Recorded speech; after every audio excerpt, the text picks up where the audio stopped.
There's a certain sense of calm watching the tide roll in here on the Florence coast.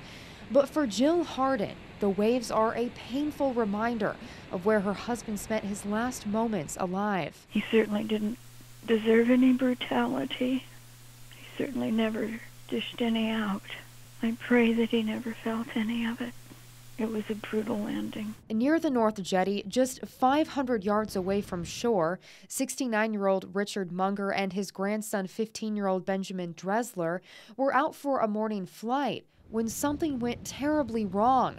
The plane went down, killing Richard. Rick had looked at the weather, which ended up being rather unpredictable, but he decided that the best time was to go earlier than later. And just days after his death, Jill is reflecting on what her husband left behind, a life of adventure and kindness. I want Rick to be remembered for his very gentle spirit, his love of peace and peacefulness.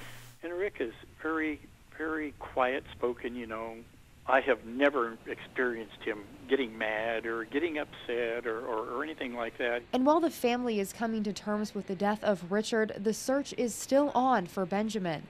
But Jill says they've already spiritually come to terms with the idea that Benjamin might not come home. Most of us understand that Benjamin is no longer in his body anyway.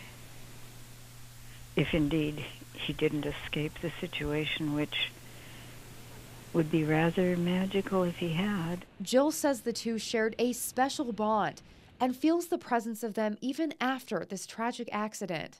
And I think they were very connected on a soul level.